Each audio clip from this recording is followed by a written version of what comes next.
네, 안녕하십니까. 오늘은 5.18입니다. 김능구의 전국진단 시작하도록 하겠습니다. 5.18 40주년 민주주의의 세기를 묻는다. 연대와 통합의 세길로라는 기치 아래서 오늘 전국진단을 해보도록 하겠습니다. 오늘 최초로 5.18 기념식이 5.18 강주항쟁의 중심이었던 전남 도청 앞에서 엄숙히 진행되었습니다. 코로나19로 인해서 많은 행사들이 축소되었고요. 그렇지만 이 올해 40주년을 맞이해서 여전히 5.18은 대한민국 민주화의 길잡이로 살아 숨쉬고 있습니다. 가장 폭력적인 정치 권력에 대항하여 가장 담대하고 치열한 저항으로 맞섰던 강주의 개혁은 대한민국 민주화운동의 정신이자 이념입니다. 문재인 대통령이 말씀하셨죠. 서슬푸른 독재의 어둠 속에서도 국민들은 강주의 불빛을 따라 한 걸음씩 나아갔다. 본인은 사전 검색으로 유치장에서 이 강주를 들었다고 이야기합니다.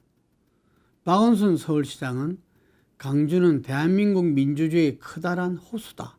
이렇게 이야기했습니다. 지난해에 방탄소년들이 5.18을 담은 노래 062 5.18이라는 거로 해서 세계적 화제가 되었듯이 5월 강주는 민주주의의 꺼지지 않는 밑불이 되어 다양한 모습으로 미래를 밝히고 있습니다. 5.18은 87년 6월 항쟁과 민주화운동으로의 복권 과정을 통해 승리의 역사로 새롭게 자리매김했습니다. 강주 5월 영령들과 강주 시민에 대한 전 국민의 부처의식이 이후 민주화운동을 확산하고 촉진시키는 원동력이 되었고 그 결과가 6월 항쟁으로 이어지며 현재까지 이어지고 있습니다. 군사정권에 의해서는 강주 사태라 해서 폭동으로 불리웠었죠. 그러나 95년도에 5.18 민주화 운동에 관한 특별법이 제정되어 민주화 운동으로서 명명됐고 그 이후에 97년에는 국가 기념일로 정해지면서 민주화 운동의 상징으로 복권되었습니다. 또한 2011년도에는 5.18 기록물이 유네스코 세계 기록 유산에 등재됨으로써 민주화 인권을 위한 전 인류의 소중한 자산으로 평가되었고 최근에는 2017년 촛불로 이어지는 대한민국 민주주의 역사의 뿌리로서 세계에 알려지고 있습니다. 그런데 아직도 진상규명과 강범위한 피해자에 대한 국가배상 등 국민적 화해와 통합을 위한 과제는 40년이 지난 지금까지도 산적해 있습니다. 북한군 침투설이다 등 2008년 이후 10년 보수 집권기에 행해진 5.18에 대한 폄훼와 왜곡으로 인한 완전한 진상규명에 대한 요구가 확산되었고 2018년 2월 진상규모특별법이 제정되었습니다. 조사위원 구성을 둘러싸고 보수 야권이 방해를 해서 지난해 말에야 조직 구성을 완료한 진상조사위는 40주년을 앞둔 지금 이제 본격적인 활동을 시작했습니다. 이 조사위원회는 이 5.18에서 굉장히 중요한데요. 군지 체계와 집단 발포 명령자, 민간인 살상, 성폭력 등 인권 침해, 안매장 등 집단 화살, 헬기 사격, 북한군 개입 여부 등 당시의 실상과 이후에 행해진 은폐와 왜곡 공작까지 최장 3년 동안 조사하여 국가보고서로 제출할 예정입니다.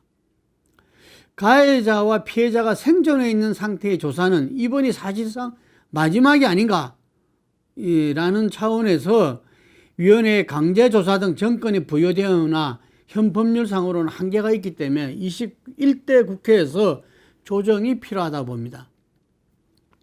이번에 강주 전남 당선자 이 민주당이 휩쓸었죠. 이 전원이 발의로 5.18 관련 8개 법안의 개정안을 상정할 계획으로 있습니다. 진상규명 위에 역사 왜곡 처벌, 관련자 보상 등이 포함된다고 합니다.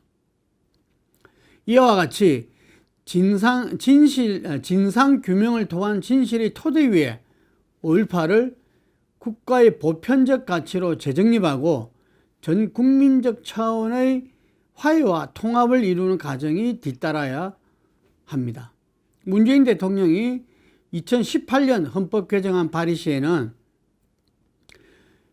부마항쟁과 5.18 민주화운동, 6월 민주화항쟁을 지향하고 개성해야 될 민주적 가치와 이념으로 헌법 전문에 포함시킨 바 있습니다. 그리고 40기년 언론 인터뷰를 통해서 향후 헌법 개정 논의가 이루어진다면 반드시 반영돼야 한다고 강조했습니다. 그리고 5.18 피해자에 대한 사회적 치유 과정을 국가 주도로 시행하는 조치도 병행될 필요가 있습니다. 아직도 진압군의 폭력에 불구가 되고 정신질환에 시달린 사람, 가정을 잃고 가난과 생이별에 고통받아온 사람, 진압군의 경험이 트라우마가 되어 정신적 고통을 호소한 사람 등 많은 분들이 자살을 하는 등 아주 어렵고 힘든 상황이 지금도 지속되고 있습니다. 그래서 이 강주의 피해는 지금 이런 분들의 참상이 그대로 보고되고 있습니다. 강주의 정신은 좀 전에 말씀드린 대로 6월 항쟁과 촛불 투쟁으로 이어지며 대한민국 민주주의 힘으로 작동했고, 이제는 그 힘을 되돌릴 수 없는 민주체제의 완성으로 이어갈 책임이 문재인 정권과 여당에 주어져 있습니다. 그 중에서 특히 40년 전 강주의 피를 자양분으로 하여 현 사회와 정치권의 주력으로 성장한 이른바 586세대, 86세대들 스스로 역사적 책임을 다해야 한다는 기대를 하게 됩니다. 아마 작년에 기억나시겠지만 조국 사태로 인해서 이 86세대에 대한 근본적인 문제 제기 등이 있었습니다. 그렇지만 이 사회적인 어떤 담론의 정리 과정에서 86세대는 국민적인 어떤 심판, 평가 속에서 이 새로운 선택을 받아야 되고, 그들의 역할에 대해서 이번 총선을 통해서 그 이후에 자기들의 어떤 이 나라와 사회에 대한 역할을 다해야 된다. 그것이 마지막 기회다. 이런 이야기까지 넣은 바 있습니다. 그래서 문재인 대통령이 앞서 인터뷰에서 얘기했듯이 80년대는 강주를 기억하고 강주의 진상을 규명하는 노력이 민주화운동 자체였고, 80년대 대학을 다닌 모든 일들은 그와 같은 경험에서 자유로울 수 없습니다. 이제 50대로 여야를 막론하고 정치권의 지도부에 포진한 그들이 미래 세대를 위한 민주체제 완성의 주역으로 하려 주기를 기대하지 않습니다. 단순한 절차적 민주주의에 국한되지 않고 과거 권위주의 정치의 잔재를 청산하고 국민의 진정한 화해와 통합, 그리고 시민사회의 역동성을 이뤄낼 수 있는 정치를 구현하는 데 앞장서야 될 것입니다.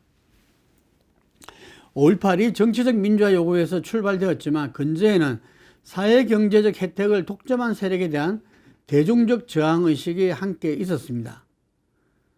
박정희 정권의 유신을 통해서 영구 집권 체제를 갖출 수 있었던 데는 냉정과 분단이라는 정치적 배경 외에 국가 주도 산업화를 통해 성장한 경제 권력과 정권 간의 강고한 결합이 있었고, 그 반대편에 정치적으로 억압되고 경제적으로 성장의 혜택에서 배제된 대중, 당신은 민중이라고 표현했었죠. 있었습니다. 부망쟁과 강주로 이어진 정치적 저항과 유경제적 민주화 요구는 대중의 관점에서 맥을 같이 하는 것으로서 87년 민주항쟁과 함께 이루어진 전국적인 노동자 투쟁의 폭발적인 전가가 이를 증명하고 있습니다. 따라서 5.18 이념을 완성시키는 과정에서 경제적 시민권을 대중에게 돌려줄 수 있는 사회 경제적 담론과 실천이 정치적 민주화 못지않게 중요한 과제입니다. 그런데 과거 민주화 정권 10년 시기에 그 역할을 다하지 못한 측면이 있습니다. 김대중 노무현이 민주정권 10년이 실패로 끝났다라고 평가받는 거기에는 경제적으로 무능하다는 대중의 비판 여론이 큰 몫을 했었습니다.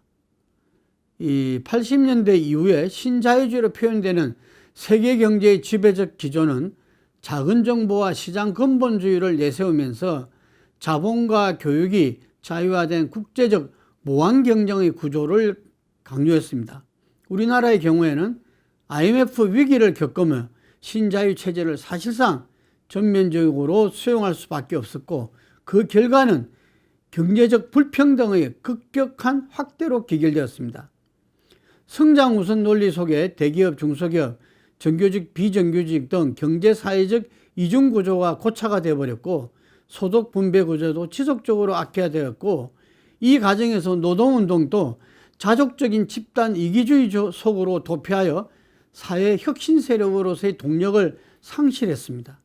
결과적으로 노동, 복지, 분배 등의 가치를 배제했던 과거 권위주의 정권과 민주화 정권이 무슨 차별성이 있는가를 묻게 되는 상황으로 전개되면서 정치적 지지 기반도 약화되는 결과를 가져왔습니다. 그 후 보수 정권 10년이 경과하고 촛불 시민혁명으로 탄생한 촛불정부 문재인 정부입니다. 그래서 문재인 정부는 양극화와 경제적 불평등이 한층 심화된 환경을 극복해 나가야 되는데, 지금 경제적인 새로운 담론과 실천을 갖다가 이끌어내기에는 상대적으로 유리한 상황을 맞고 있다고 보여집니다. 많은 전문가들이 예측하는 포스트 코로나 시대는 국제적인 가치사슬 붕괴 등으로 인해 신자유주의 논리가 지배력을 상실하거나 크게 약화될 것으로 전망하고 있습니다. 보유한 역량과 가치를 기반으로 대한민국의 시스템을 찾아갈 수 있고, 더 나아가 세계 경제의 새로운 질서를 선도할 수 있는 기회가 있다는 것입니다. 예를 들어서 우리나라는 K방역이라 불리는 사회적 시스템을 통해서 배려와 공존의 공동체적 가치가 무한 경쟁에 비해 우위에 있다는 경험을 전 세계랑 함께 했습니다. 이런 경험 속에서 시장 경제의 도구마를 깨는 전 국민 대상의 고용보장제도를 검토하고 있으며, 4차 산업혁명과 포스트 코로나 시대의 사회적 대타협 논의도 정치권에서 시작되고 있습니다. 40주년을 맞이한 5.18, 이제는 미래 세대에게 5.18은 어떤 의미가 될 것인가를 생각하며 대한민국만의 민주주의와 경제 시스템을 강화하는 계기가 되어야 합니다. 청년 세대의 꿈과 도전을 가로막는 헬조선의 극복이 무엇보다도 필요합니다. 경제의 민주화의 담론 속에서 사회 경제적 불평등을 완화시키고 성장과 조화시킬 수 있는 현실적 대안을 만들어내고 실제 정책으로 풀어나가야 합니다. 5.18 민주화 운동의 연장선상에 있다고 자부하는 문재인 정부와 여당이 담대한 상상력과 실천적 리더십으로 대한민국의 새로운 미래를 열어가길 기대합니다. 아울러 이번에야말로 5.18에 대한 진상규명, 그리고 책임자 처벌, 역사적 가치 부여를 통해 진정한 과거사 청산에 성공함으로써 왜곡된 우리 역사를 바로잡는 계기가 되길 바랍니다. 80년 강주의 피를 먹고 자란 86세대가 본인들의 역사적 책무를 엄중하게 혼신의 힘을 바쳐 다해야 할 것입니다. 여기까지 하겠습니다.